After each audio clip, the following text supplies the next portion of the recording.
Hey you guys, welcome back to my channel. I am Kashiajabre and today we're going to be doing a Q&A. The questions for today's video is coming off of my Instagram. I asked you guys to ask me questions and you guys did leave me quite a few. So today we're going to be just getting into it. But if you want to participate in stuff like this, make sure that you're following me on Instagram so that you can catch when I ask you guys questions and you can be a part of it and you can possibly have your question answered. I'm not going to do too much rambling. Most of y'all know the drill by now. If you're new here, make sure that you like, comment, and subscribe. And I'm this close to 400K, so I would much appreciate a subscribe. I'm not going to yap y'all head off. We're just going to hop right into this video. Starting off strong, are you and Zay getting married and starting a family soon? I hope the hell not. Like, y'all, I'm 22 years old. Now, I have talked about this like here and there when people ask me questions on my Instagram or on my TikTok or if I'm live or something like that. I've told y'all, like, honestly, truly, I don't feel like I'm ready to be nobody's wife. I don't want that type of responsibility right now. I definitely don't want to be nobody's mom right now. However, life happens and sometimes pregnancy is not something that you expect to happen. So no, I'm not like planning, or I don't think he's planning to propose. I don't know. I couldn't tell y'all. Y'all got to ask him about that. But me and Zay have had like super honest conversations and I've told him like, I don't think I'm ready for that right now. So that's not something that, like I said, we're planning for. I just feel like that comes with a lot. And as much as I feel like I have grown and accomplished many things, I still feel like I want to accomplish so many more before I become someone's wife. I always say that I want to be my own complete woman before I become someone's wife. It's just so many more things in my life that I feel like I need to touch and do before I can combine myself with another human being. Yes, me and Zay are together. However, y'all are not dense. Y'all know it's like black and white being boyfriend and girlfriend and being husband and wife. And like I said, that's just something that right now I'm just not ready for.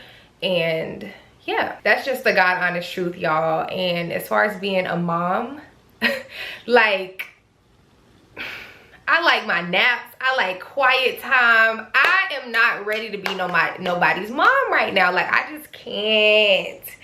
And it's so crazy though, because my peers left and right are becoming mothers, and it's like, I love that for them. But for me, honestly, I just can't see that for my life right now. But you know, God have a sense of humor, and listen, please, listen, please. I am not ready for that right now. So to answer your question, all in all, basically no, I'm not. What's the best part about being a YouTuber? I feel like the best part about being a YouTuber is basically like you get to use your personality and your creativity to make a living. I feel like that is the coolest shit in the world. Like, I literally wake up, turn on this camera, do whatever the fuck I want to do, pretty much. And that's how I make my living. And I just feel like that's so cool. Like, I don't know no other profession that's just so, you know what I'm saying? Like, and two, I feel like there's no limits on this. I feel like you can take it as far as you want to go. I feel like there's no limits on YouTube. It's just, you can take YouTube and you can, I've seen people go into reality TV. I've seen people go into the music industry. I've seen people become so far in YouTube that is freaking crazy, have tens of millions of subscribers. I feel like you can start your own business. It's just so many different avenues that you can use this platform to pivot off of, to go different places, and it's just like so freaking cool to me. Also, the money's great. I don't know, I feel like I could go on and on about YouTube. It's just such a cool job. Like, I know Kid Me, if I told Kid Me what I do now, they'd be like, oh my God, thank God, like, we not clocking in nobody's job. Like, what? Like, I feel like this is like perfect. It's perfect. But only if you are naturally a creative person, only if you naturally like to be in front of a camera, will this job be cool for you. I feel like you definitely got to be built for it. However, if you built for it, definitely take that leap of faith and try it, because when I tell you, it pays off and it's just so cool. I don't really have no other words to describe it, but it's just cool as hell. Like, I love it here. What's one thing you would go back in time to change if you could? That's a good question. What would I go back in time and change if I could? I don't really know, because I'm a super spiritual person. I believe that everything happens for a reason. I feel like you are exactly where you are right now because that's exactly where you're supposed to be. So honestly, truly, I don't think I would go back and change anything. Honestly, I'm trying to think, like, change. I I feel like everything that I've been through made me exactly who I am today. Like, I wouldn't change nothing. I really wouldn't change nothing, because like I said, I truly believe in my heart that you are exactly where you're supposed to be. I feel like you wake up at a certain time, you get in your car at a certain millisecond of a second, because that's the time that you're supposed to get into your car to be safe on the road. Like, I believe in all of those type of things. I believe in like the burnt toast theory. If y'all don't know what that is, look it up. But like, I truly believe that everything leads up to exactly where you're supposed to be, if that makes sense. So I wouldn't go back and change anything, because I feel like that would just change the whole trajectory of my life, and I'm just like, I'm not God, and like I said, everything happens for a reason. So I'm gonna say nothing. I don't know, y'all. I really wouldn't change nothing. I wouldn't change anything.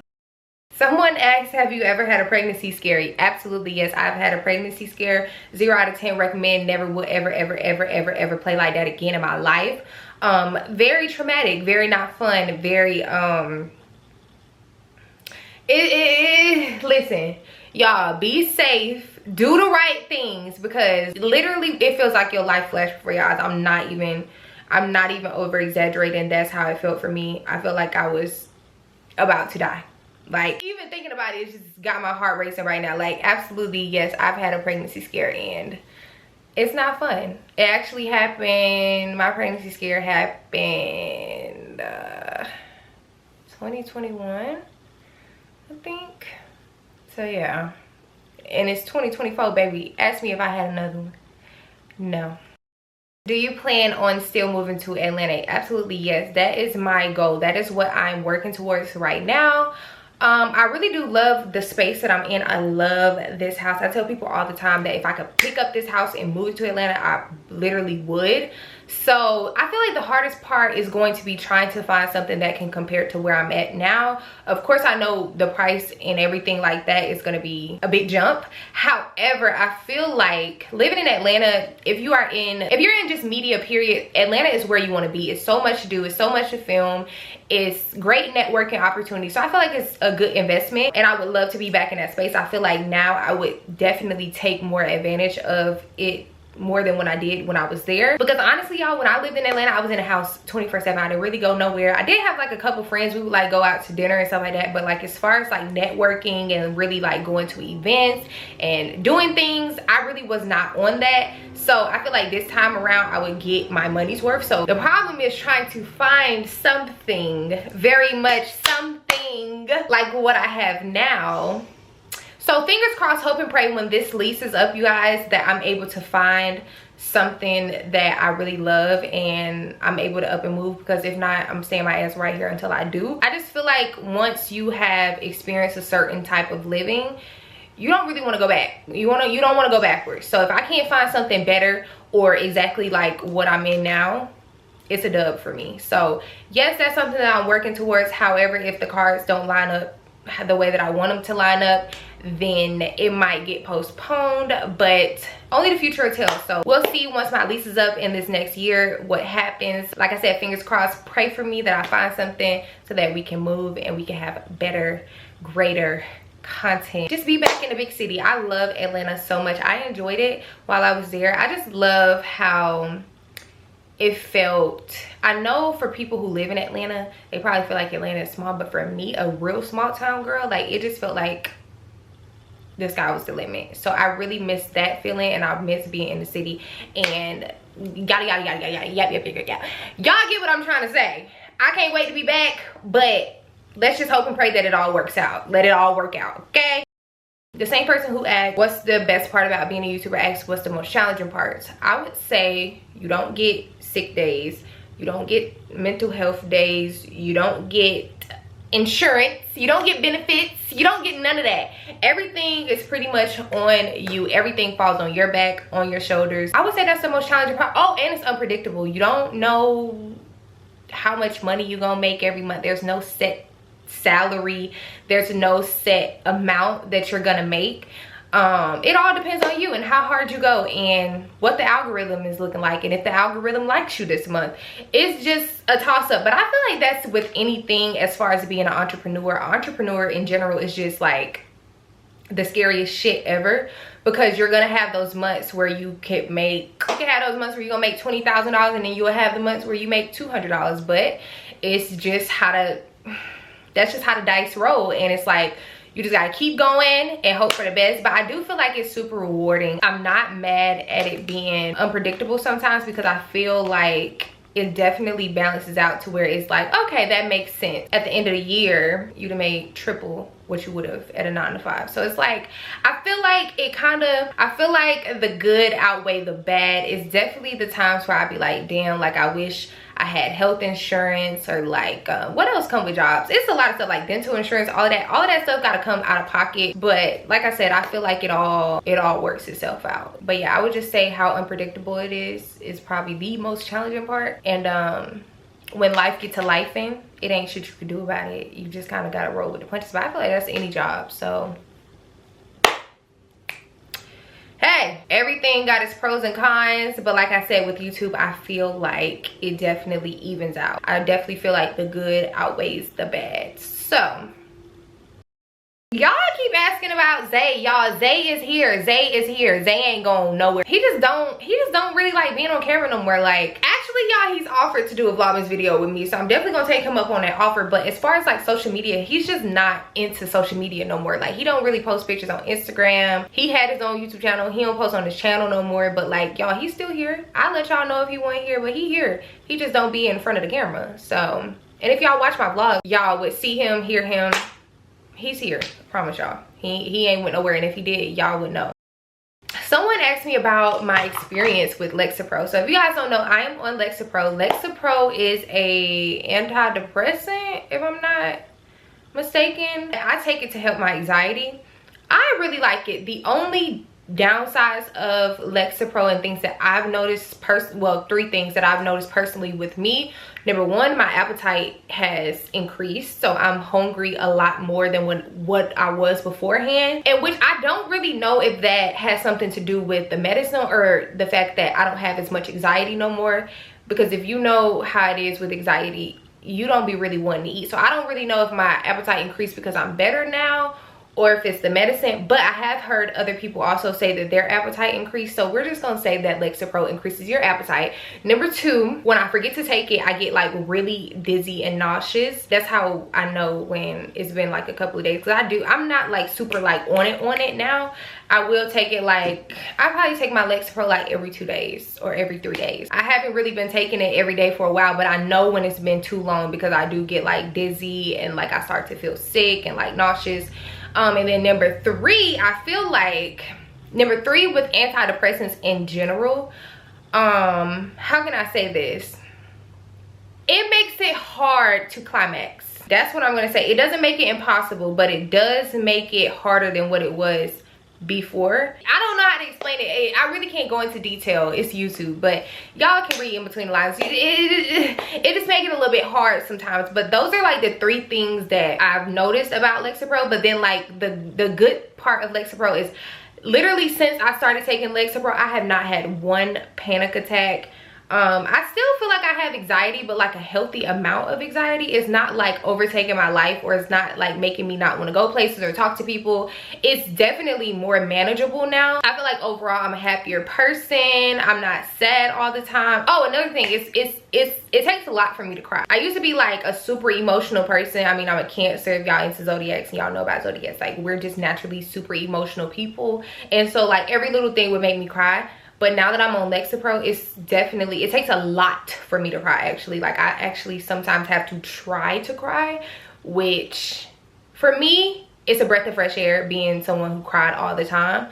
But for someone else that might be like, you know, y'all might not like that, but I don't care. Overall, I really enjoy being on Lexa Pro. I do want to try to like wean myself off of it or go down on my dosage. Right now I'm at 10 milligrams, or is it milligrams? It's something, 10 mg, whatever that means. I think that's milligrams, yeah. So I think I want to go down to 5, and then from 5 get off of it. The only thing I'm gonna be honest, I am a little bit afraid of my panic attacks coming back. But other than that, I feel like I've done like the internal work and really learned how to calm myself down. So within the next like 6 months, I really do want to like down my dosage and then try to get off of it. But so far so good. I love Lexa Pro, changed my life. Like, I feel like I don't even know where I would be if I never even got on Lexa Pro. Lord Jesus, help that girl who didn't have Lexa Pro. But now, like I said, I'm in such a better headspace, and I got to give it its credit, because before then I was a fucking wreck. So I love Lexa Pro forever. Lexa Pro girly forever. Recommending Lexa Pro to all the girls who have anxiety, because it worked for me, so it could possibly work for you. So like I said, love Lexa Pro. But moving on to the next question.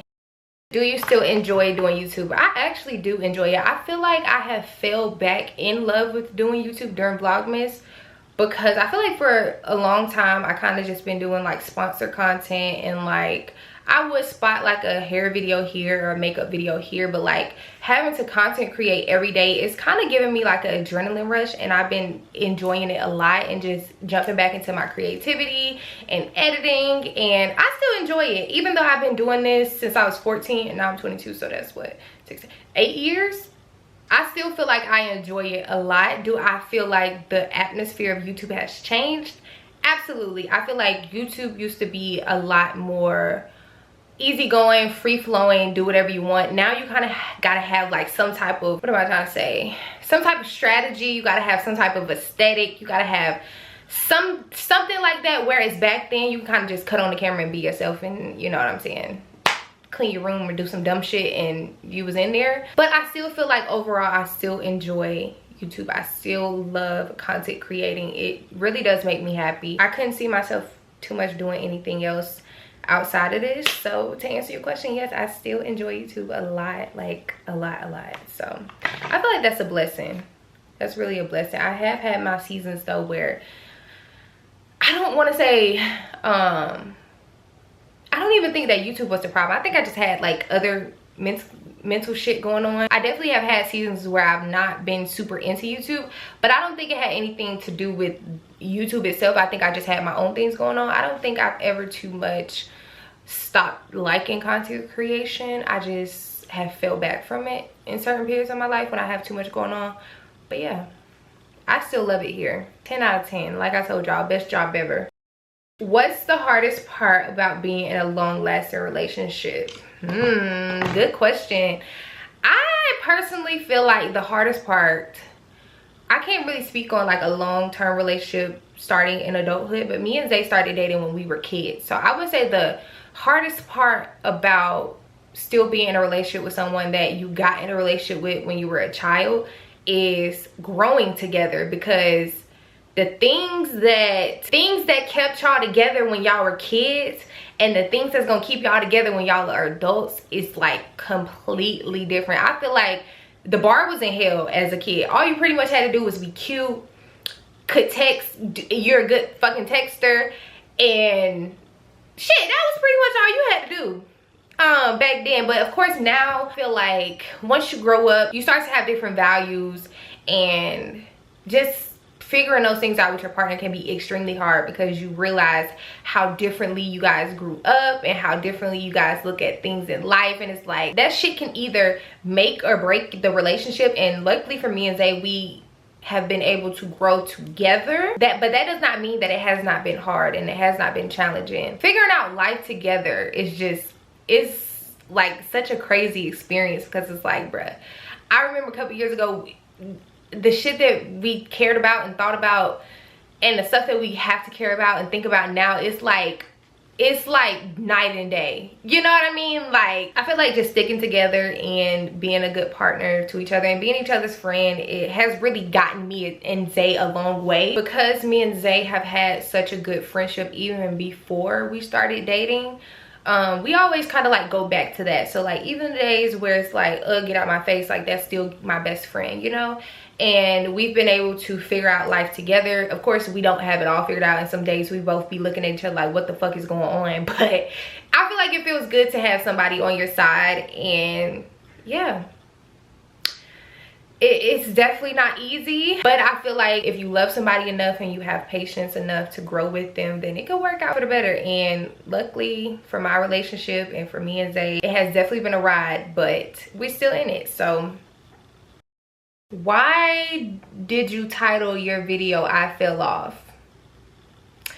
I feel like I titled my video I Fell Off not just based on numbers or like career wise. I was really talking about within myself, and I think that everybody in the comments, or pretty much everybody who I have been able to reply to and read their messages, they kind of have understood that. Whereas I have had like a couple people make comments and stuff about me falling off on like YouTube, but that's not at all what I meant. I was talking about within myself, and if you guys noticed, like in the video, I was really talking about how I held myself to a certain standard, and I feel like I fell below that. And it kind of had nothing to do with the numbers or YouTube, my career, or nothing like that, because I still honestly feel like I still have a place on this platform. So it's like, YouTube, like I told y'all before, is very unpredictable. You're gonna have those up and down years. I already know that. So like, that's not too much what I was talking about. I titled it that because I know, for one, of course, like that's very catching. People are gonna click on it. And two, I feel like the real reason behind I fell off is because I feel like I fell off within myself, and I started to realize that. So yeah, that's why I titled that video. I hope that makes sense. But yeah, y'all, that was the last question that I'm gonna answer today. If you guys have more questions for me, let me know down in the comments. Maybe we could do a part 2 to this Q&A, but that's all I got for you guys today. I really hope y'all enjoyed it, and if y'all did, please not forget to give me a big old thumbs up, and also comment down below and let me know what y'all want to see next. And also subscribe to my channel, because my cash baby's lit, I'm lit, and if you subscribe, you could be lit too. And that's on what? That's on period. So yeah, y'all, I will see you guys in the next video. Bye, y'all.